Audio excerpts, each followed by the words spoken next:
November 1974, Wichita, Kansas. The city was gripped by fear as a serial killer was attacking people in their own homes before binding, torturing, and ultimately killing them in pursuit of the thrill. The police found semen at the scene, so there was clearly a sexual element to this offending. And they also discovered that the faces of some of the victims were quite bloated, which suggests that the killer strangled them and then stopped strangling them and then strangled them again. The man behind these gruesome killings was living amongst his victims in the very town he was terrorizing. He is a man who, for all intents and purposes, was upright citizen, and yet, while he was that on the surface, underneath there is no question at all, he was a monster. His evil is a different evil, mainly because he thinks that he's entitled to it. His name was Dennis Rader, but he would go on to create a murderous alter ego for himself, a brand of his own. Rader would stalk his victims. He would attack them in their homes. He would torture them and kill them. Rader's preferred method of murder, to bind, torture, and then kill, became his name, BTK. It took over 30 years for authorities to bring him to justice. Wichita didn't have a boogeyman, they had BTK. His gruesome crimes make Dennis Rader one of the world's most evil killers.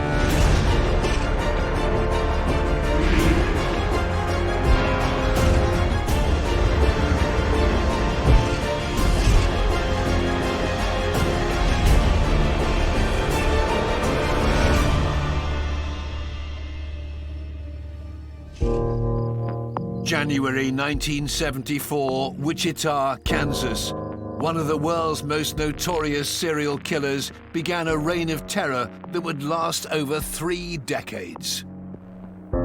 I think the thing that makes Dennis Rader one of the world's most evil killers is the sheer conceit and arrogance that runs through every vein of his body.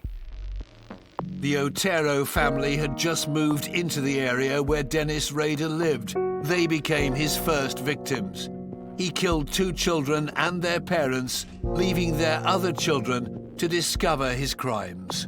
Dennis Rader's first murder, he's chosen to kill 4 people. That is quite a significant undertaking. And I think that really is testament to his arrogance and his hubris, that he thought he could do this. A pillar of the community, involved in the church and a scout leader, Rader would go on to kill another 6 times, with his last murder taking place in 1991 when he attacked Dolores E. Davis in her home. He's on a Cub Scout camp, which he slips away from, clearly supposed to give him an alibi. Once again, binds her, tortures her, and eventually kills her. This time with her own pantyhose. And he dumps her body a long way away. But this killer's ego and new technology meant that he was finally in the sights of police and the FBI after he wrote to local newspapers and a TV station to brag about the murders he'd got away with. If he'd have just sat there and kept his mouth shut, I'm not sure we'd ever caught him. And so, you know, that kind of arrogance and complacency came back to bite him pretty hard.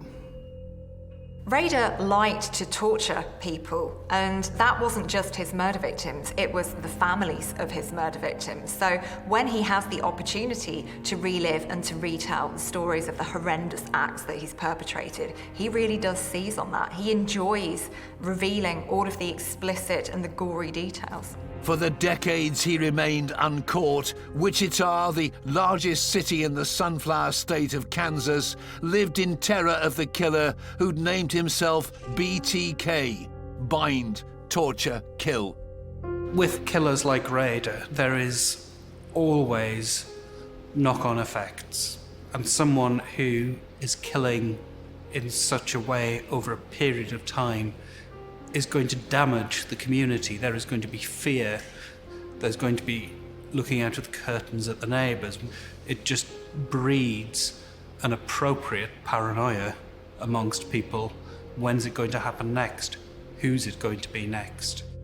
When he was finally arrested in 2005, his reign of terror came to an end.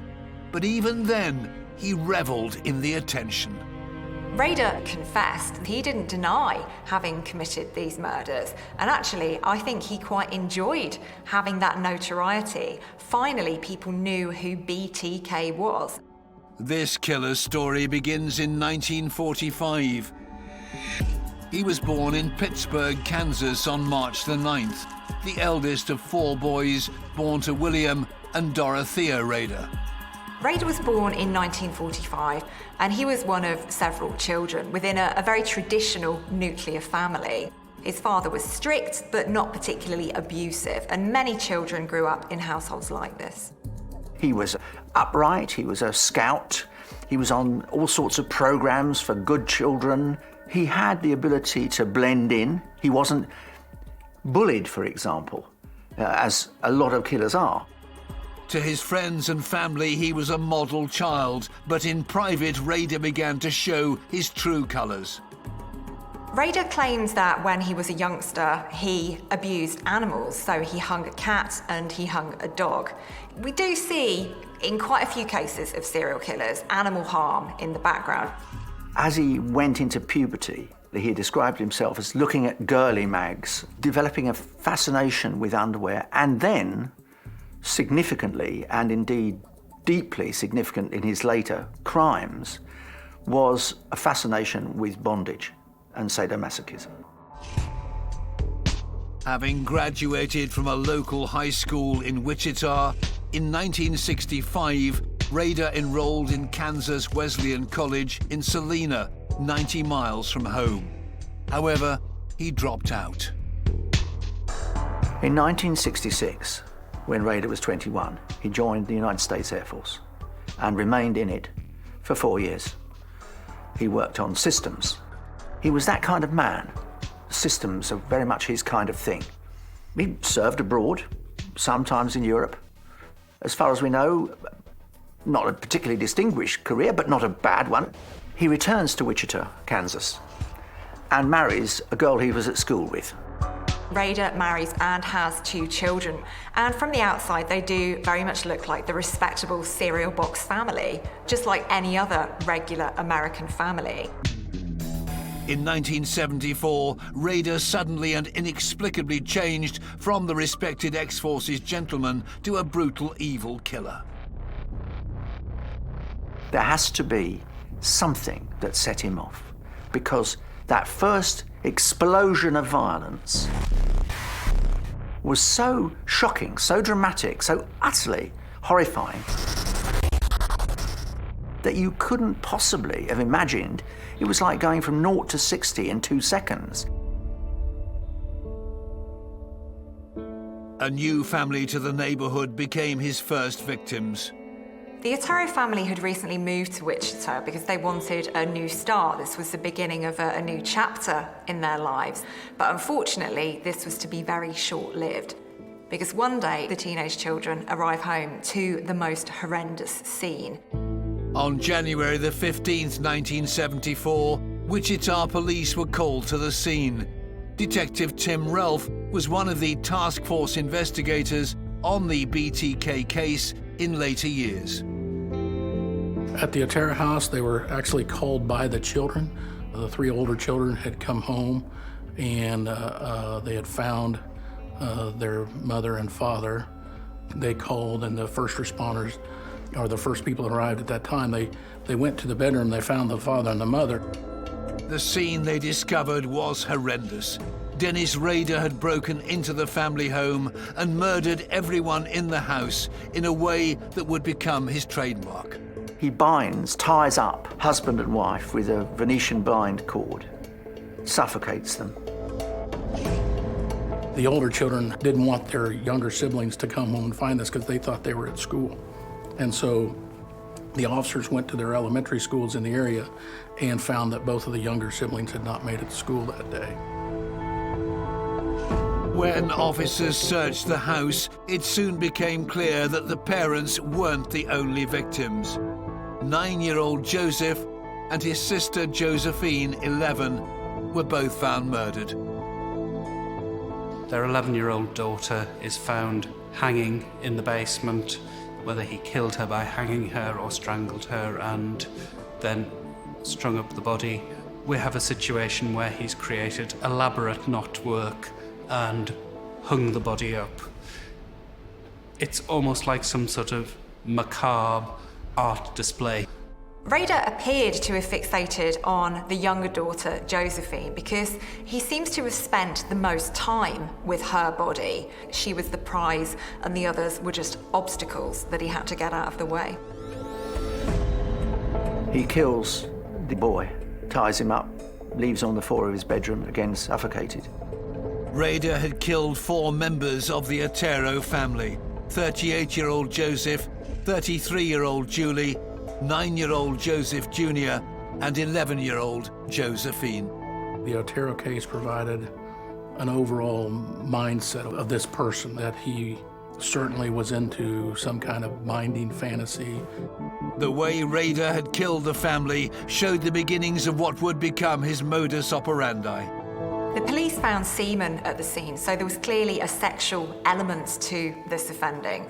And they also discovered that the faces of some of the victims were quite bloated, which suggests that the killer strangled them and then stopped strangling them and then strangled them again. So literally holding them on the edge of life and death, watching the life drain out of them and then giving it back. So having that power over somebody's survival or somebody's demise is something that this killer very much enjoyed.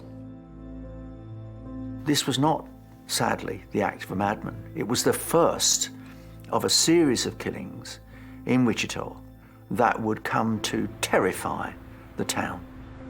With few clues as to what had happened or why, the Wichita police were baffled. Just a few months later, in April 1974, Rader struck again. Rader starts escalating in the classic profile system. Catherine Bright, who's 21 years old, good looking, he forces his way into the house with a gun. Catherine and her brother Kevin return at lunchtime to their house. And he forces Kevin to tie Catherine to a chair and begins to struggle with Kevin. Kevin is fighting back, and Rader really doesn't like this, so he shoots Kevin in the head. Now, miraculously, Kevin survives and he's able to flee and summon help, but unfortunately, it's too late for his sister Catherine. I think he tried to bind her up, but it just wasn't working, and the whole thing just came unraveled, and he would take out a knife and he would very viciously stab her several times. And then he left thinking that he had killed her, and I don't think he realized that Kevin had run out. And Kevin got a hold of a neighbor who called the police. When the first officers got there, Catherine was still alive, but she was barely breathing, and she couldn't identify her attacker, and she was taken to the hospital, and she died in surgery just a couple hours after that. She's bound, she's tortured, and she's eventually killed. Catherine's brother, Kevin, was the first person to give clues as to Rader's identity to police. He describes a white male, 180 pounds. We were looking for a single person. You were looking for this white male in his late 20s. Could cover a description of quite a lot of men in Wichita, Kansas. But at least it's something. Rader once again slips behind the mask, returns to being a pillar of the community. The police are left struggling. With no substantial leads and a brutal killer still at large, it was only a matter of time before Dennis Rader struck again. In January, they have the Otero killings. In April, they have Catherine's killing and Kevin's attack. They have no idea what they have on their hands. I don't imagine they get an awful lot of these kinds of attacks in Wichita. By the end of the year, the police thought they'd had a breakthrough in their investigation of the killings. In October 1974, and the police arrest 3 men on the suspicion of the Otero killings. Rader is furious. This is an outrage.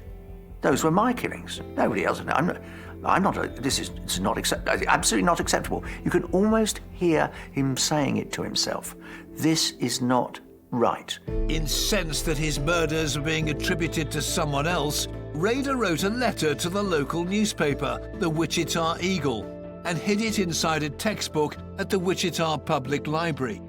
He then phoned the Otero murder hotline to describe where the letter could be found. In his letter, claiming credit for the Otero killings, it's not quite well written. It's clumsy, misspelt, bad grammar, but the overall motive is absolutely clear. Rader attempted to justify the killings with the phrase, "I can't stop it, so the monster goes on and hurt me as well as society. Society can be thankful that there are ways for people like me to relieve myself at time by daydreams of some victims being torture and being mine." Understanding the fear he was causing, Rader went one step further and gave his murderous alter ego a name. He wanted a brand, he wanted an identity. He didn't just want to be a nameless killer. So he didn't want to get caught, and he also wanted recognition for his crimes. So he had to come up with a moniker: bind, torture, kill. Dennis Rader was to be known as BTK, and as he communicated with the press, Rader made a chilling threat that he was to strike again. He'd gone to work for a security company, installing home security kits. Well, you can imagine what the residents of Wichita were doing at this moment. Suddenly, there's a serial killer on the loose. What are they going to be doing? They bought elaborate security systems and burglar alarms, which actually turned out to be quite ironic because the killer who was targeting the victims had actually worked for a security company. So the very person who should have been invested in keeping people safe was the one who we had to watch out for.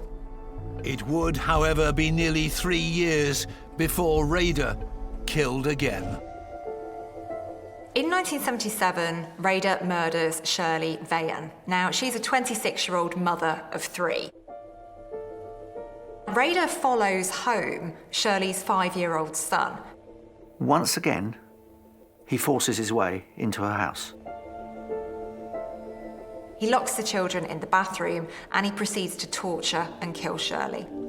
The children are screaming in the bathroom. The only thing you must be grateful for in imagining this horrifying scene is they couldn't actually see what was happening to their mother.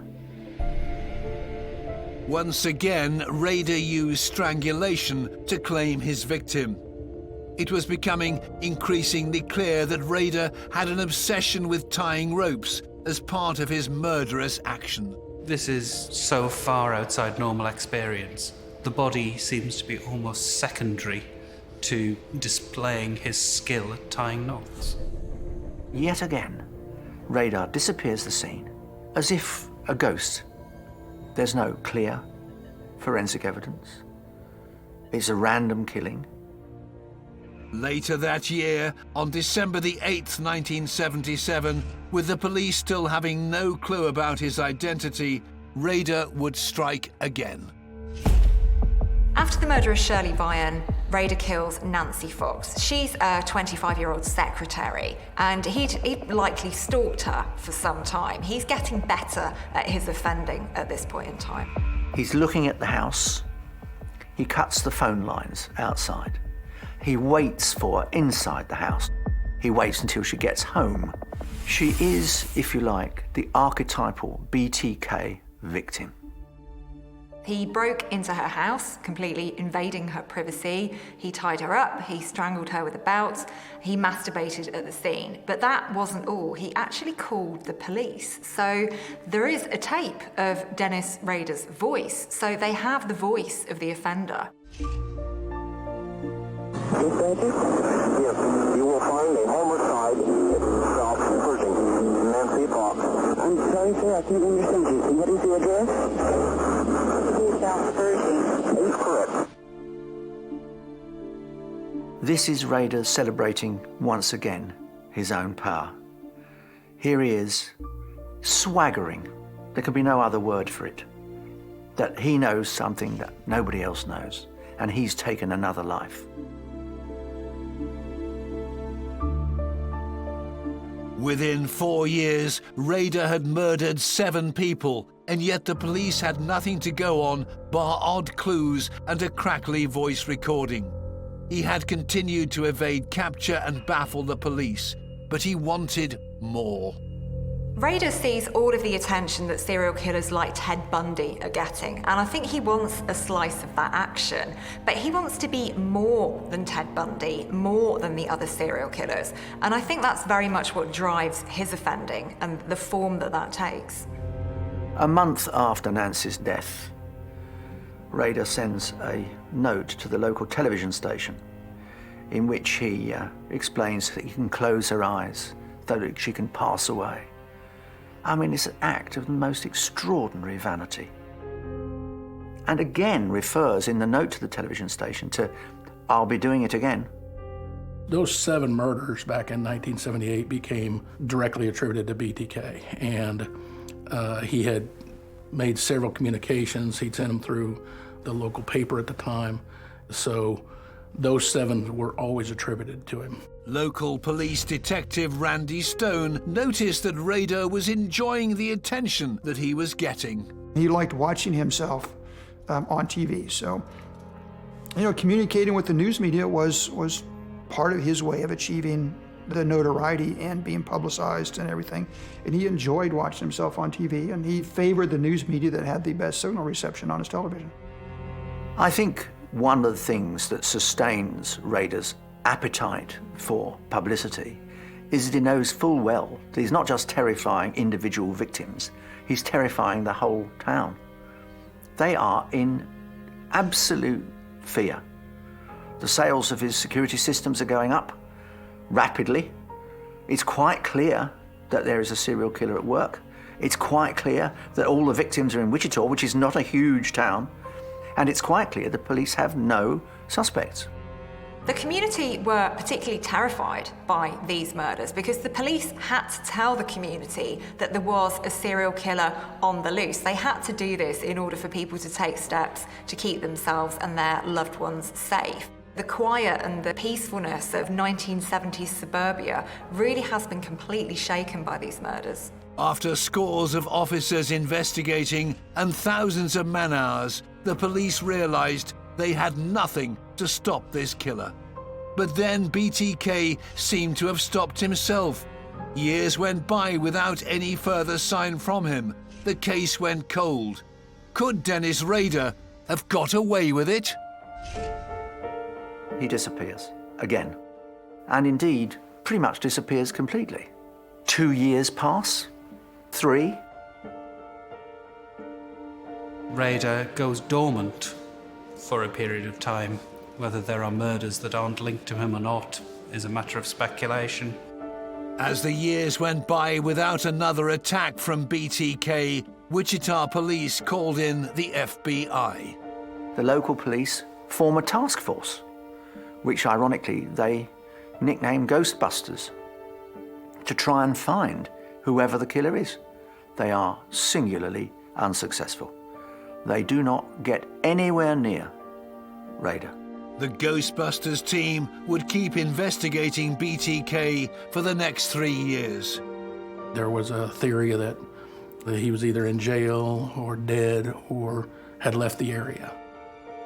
That theory was the basis for Ghostbusters, was the basis for searching for men that had left the area after 1979. Over 600 suspects were tracked by the task force, but none of them could be connected with the BTK murders. Questions and rumors began to swirl about BTK's fate, and with no more murders in the Wichita area, some considered the horror over. So it isn't until 1985 that he kills again. But this time, he moves his victimology. Instead of a young woman, it's an older woman, 53, called Marine. In fact, she lives very close to Rader.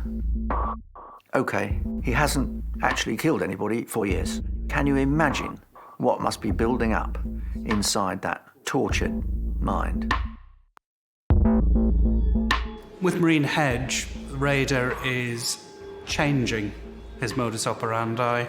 Not only does he murder her, he then takes the body, of all places, to a church where he poses her in degrading positions and takes photographs and ultimately dumps the body.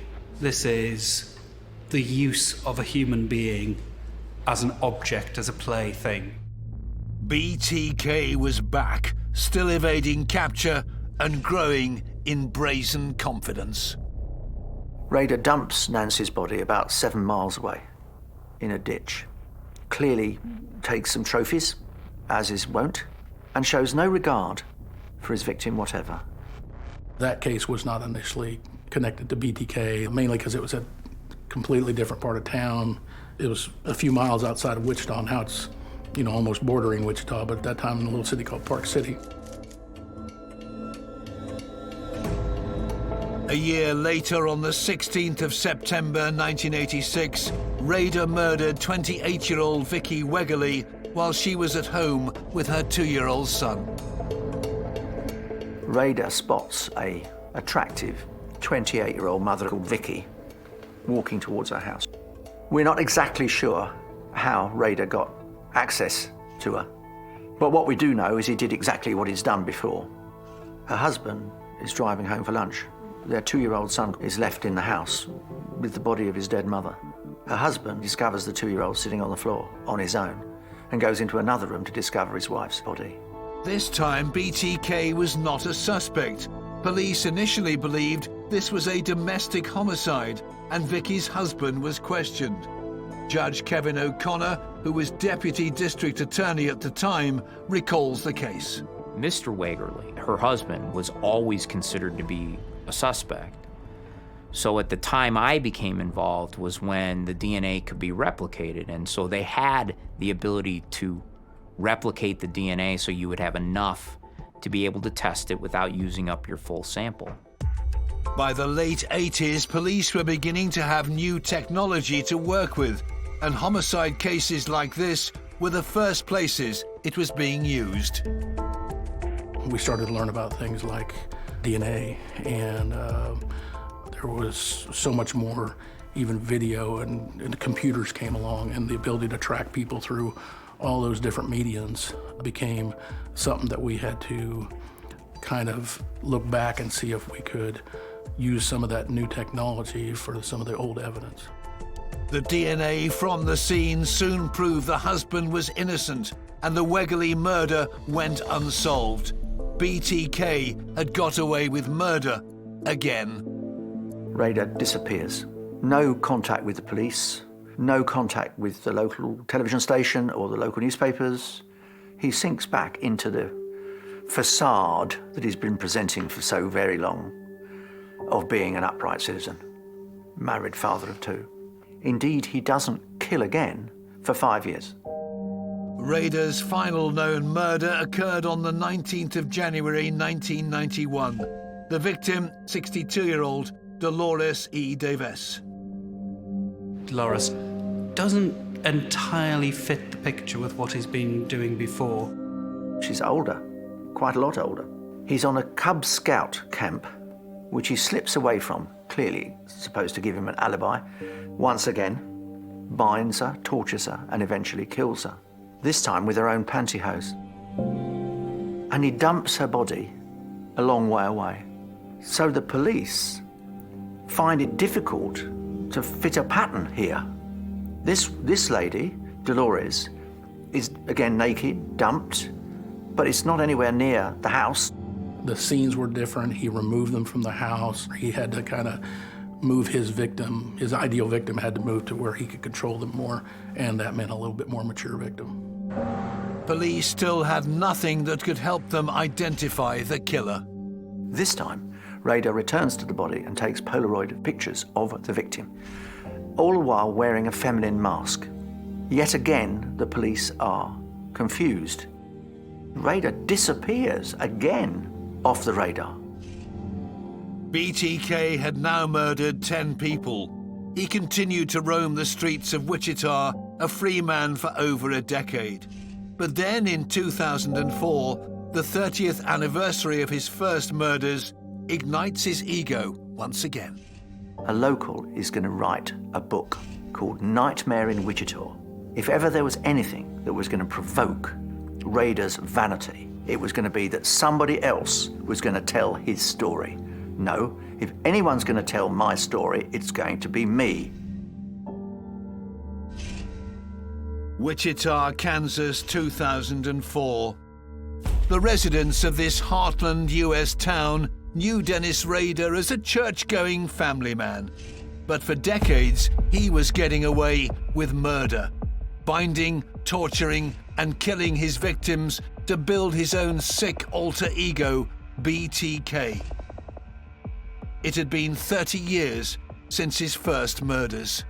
At the anniversary of the killing of the Otero family, one of the newspaper reporters did a story to say, here's the anniversary story, it's another year and it hadn't been solved. And evidently BTK read that story and read in the story that there was a book being written about it, kind of had the opinion that who's more qualified to write the book than him.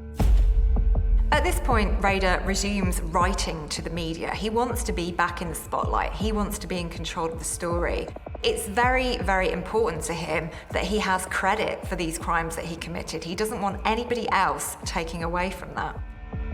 Rader wrote to the paper under his usual pseudonym, Bill Thomas Kilman, initials BTK, and included a copy of Vicky Wegerle's driving license and photos from the murder scene.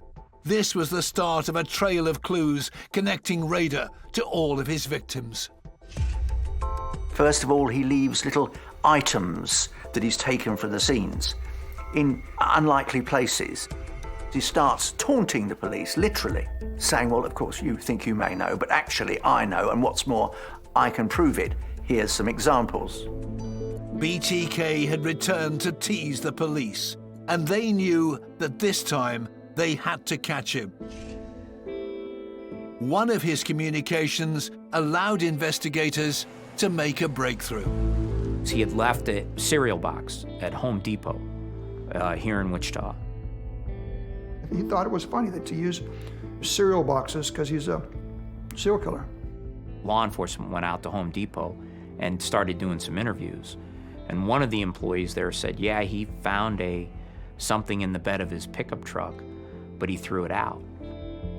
He took it home, opened it up, there was a doll, there was some other stuff in there, and he thought it was just some joke or prank, so he threw it away. He didn't take the garbage down to the end of the driveway, and law enforcement was able to recover that package. And during the course of the investigation, Home Depot was able to provide us with a video of the parking lot. And so we were able to see a vehicle come in, and that vehicle could be identified as a Jeep Cherokee or a similar type vehicle. That was important to us because that was information at that time that law enforcement knew, but he didn't know law enforcement knew. The police finally had sight of BTK, but with grainy, unclear CCTV footage, it was the smallest of clues. In an effort to keep himself hidden, BTK's communication methods were becoming increasingly complicated. The police and he start communicating through small ads in the Wichita Eagle. Finally, he asks the police in one of the communications, what if I were to give you a floppy disk with more details of the killings? Could you identify me? He asked us, be honest, because the police can't lie. Well, we can lie if we're catching a serial killer. And then he was told, you can send us whatever you want. We won't trace it. BTK sent a disc to the local TV station. The police took a look, and suddenly, with this one mistake, the case was blown wide open. We were contacted by KSAS Fox TV, and they had received a package. They didn't initially recognize it as being from him, but then when they opened it up and saw the contents, which included the floppy disk, they called the police department. They called me and said, hey, we got a floppy disk. And I remember, and will never forget, being present when the disk was put into the computer, and Randy Stone, the computer expert, went through the language on the disk, which is beyond me. You know, at the time, I'm sitting in a little cubicle, facing the laptop, doing thing, and I look behind me, and there's like 20 people all crowded around a semicircle around me. So it's one of those no pressure, don't screw this up type of things. So I imaged it, and I opened up the image and started looking through it, and there's the file on there, testa.rtf, which was a Microsoft Office, or it's a Word document file. And then you see Dennis, and then more gibberish, and you see Christ Lutheran Church. When you saw that, there was another detective sitting next to Randy, who then Googled the Christ Lutheran Church, and there up in the corner of their website was a picture of the president of the church, Dennis. I still get goosebumps remembering that, because you're looking at that and going, that's him. Finally, the team had a suspect. Now they had to prove Dennis Rader was BTK. So then we were off and running. We learned that Rader had an address in Park City, and we went down the street that Rader was said to have lived on. You remember that little vehicle that was in the Home Depot parking lot? It was in Rader's driveway. At that point is when you knew, you didn't know how this was going to end, but you knew we'd caught him. And I made a phone call I didn't think I'd ever be able to make, but I called Kenny and I said, we got him. But police still didn't have enough to make an arrest. They needed hard proof that Dennis Rader was the BTK killer. They have got no probable cause to demand a DNA sample from Rader, so they take the unlikely step of going to the hospital, asking for a cervical smear that his daughter had given, and comparing the DNA that they got from various crime scenes, the semen they'd found. And they find that it's extremely close. The match is must be a family member. The police could finally move in. A large contingent of people were sent toward Park City on February the 25th of 2005. And at 12:15, he was taken into custody. Rader is finally arrested and is eventually charged with 10 murders, including the Oteros. The police had many crimes they suspected Rader and his alter ego BTK of committing. But at that time, only he knew the full extent of the truth. The interrogation was a delicate affair. We had broken up the case into several different sections, so we started to rotate in investigators, and he would be more than a year and talked for almost 34 hours. And he almost saw himself as an instructor of, as he called it, the golden age of serial killing. When they're done with the interviews, I'm back from doing my search warrants. He's in the interview room, and they put the vest on him, and they're hooking him up with the shackles and belly chain and that kind of thing. And I just kind of stuck my head in the door and said, it's nice to be able to put a face go along with the name that I found on the floppy disk. And he looks up, and he's kind of got the shackles like that, and looks up and says, "Oh, so you're the one, huh?" And I said, "Yeah, I'm the one." So we kind of joked back and forth. And he was in a good mood. He was joking, and he said, "Oh, if I ever get out of here, I'm going to have to find you and stuff your mouth full of a case of floppy disks." Finally, the infamous BTK was off the streets and in custody. So we took him over to the jail. Everybody in the holding cells and area in there knew that it happened. The cells in there are all glassed off, and so all the inmates in there, they all come up to the glass, and they're looking at the glass, and then they start pounding on the glass, chanting his name, pounding on the glass, going, BTK, BTK. And then he's got a big old smile, and he's got his hands there. He goes, 2 thumbs up, as he's 2 thumbs up to everybody chanting his name. So, he just loved that. On the 1st of March 2005, Dennis Rader had been charged with the murders of the Otero family, Catherine Bright, Shirley Vian, Nancy Fox, Maureen Hedge, Vicky Wegerly, and Dolores E. Davis.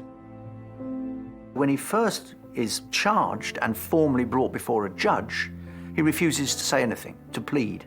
So the judge pleads not guilty for him. Rader says nothing. That was in March 2005. In June 2005, he's finally brought to trial. But before the trial properly begins, Rader changes his plea. So he did not necessarily want to have a hearing. He pled guilty to the murders. and he tried to avoid any type of hearing whatsoever. The district attorney thought that it was very important that the community knows what happened, and the best way to do that is to have a public hearing, because once it's a public hearing, then it's open. Now, the monster is really out of the bottle, because Rader is perfectly prepared to accept that he's got away with it for 30 years and that he's going to go down in history as BTK. And what's more, he's going to make sure the world knows just how evil he was. During the hearing, Rader described the murders, showing little remorse and with no apology, to the horror of viewers. Most of these sentencing hearings take a couple of hours. This one took 3 days, and they would present evidence from the murders and really just kind of combine, this is what we had at the crime scene, this is what his confession says. And it was just to kind of confirm to the community, this is really him, this is what happened. And then you had an opportunity for the victims and their families to make a statement, and it was just truly heartbreaking and painful. But hopefully it helped them that finally, after all these years, the person that had murdered their loved one was done, was going to prison. Rader was sentenced to 10 consecutive life sentences with a minimum term of 175 years. He remains in solitary confinement, where he will stay for the rest of his life. One of my favorite shots is him being led into the penitentiary over in El Dorado, Kansas. There is something about Rader that genuinely chills the soul. And something about that look in his eyes. I can never, ever get it out of my mind. That little smirk, that little glimmer of, I'm better than you. I really am God. I'm not only the devil, I am God as well. Dennis Rader crafted a depraved alter ego that terrified a whole generation. But it was his own arrogance that would eventually be his undoing. For over 30 years, he was one of the world's most elusive criminals, taunting the police and teasing the press.